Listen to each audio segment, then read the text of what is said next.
The guilty must be punished. The innocent must be protected. The drug lords destroy innocent lives. They must be punished. They must be paid back in full. This game is a port of the NES title that was just called The Punisher. It's not like the coin-op/Mega Drive game, which was a side-scrolling beat-em-up. The game takes place from a first-person perspective, scrolling slowly from left to right. You control a crosshair, firing with A and throwing grenades with B.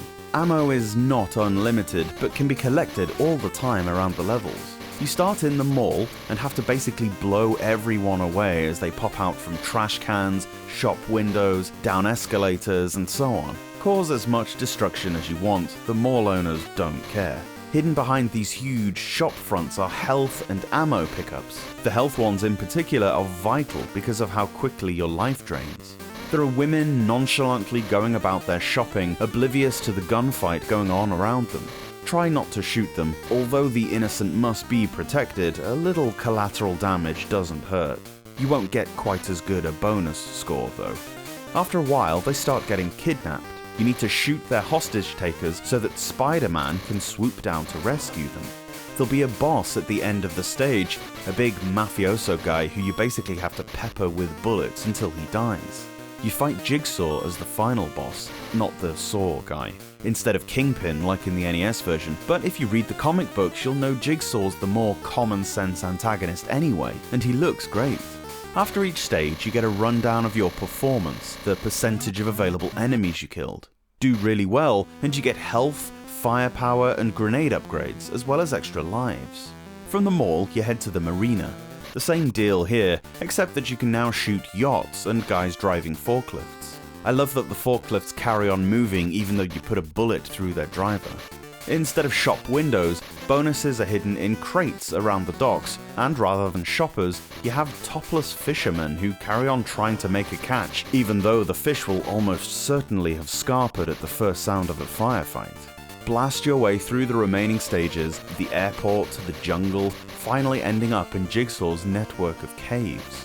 It's nice to have such a variation in level design. Sure, all the stages are something of a cliche, but you have to be able to suspend your disbelief a little bit, and the settings aren't anything you wouldn't be surprised to find in an action film. The enemies are a letdown with very little variance at all. You're mostly up against clones of the same guy. There are one or two sections where you're scrolling, but no enemies are spawning. But other than those rare moments, the game doesn't let up, and the soundtrack totally works. The absolutely necessary gun sounds are well done, which is a bonus because you're gonna hear that a lot. The Punisher source material is used well, although it's something of a flaccid storyline. The characters are given due justice at least, even though Frank Castle is portrayed as an ex-police detective instead of an ex-marine, and the Spider-Man cameos are voiced in a way that feels correct. And what could have been a tricky subgenre to pull off works surprisingly well. The music lends an energy to a game that needs to be fast-paced.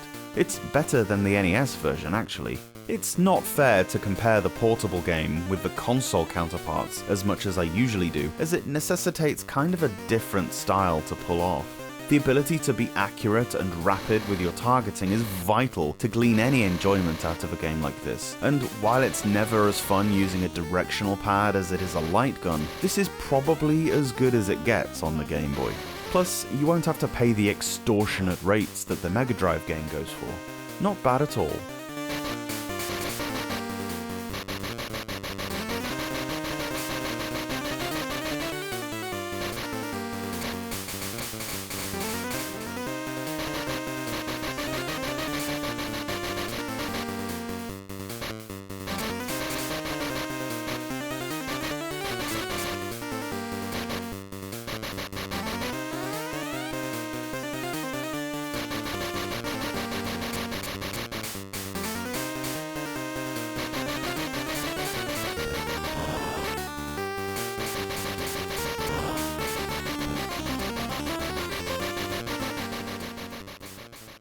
Thanks so much for watching this video.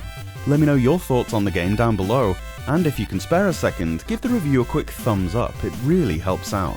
Subscribe to the Portable Power Podcast for a new Game Boy review every day from Monday to Friday. Or alternatively, new episodes of the podcast drop every Saturday and Sunday on whichever platform you get your pods. See you later on.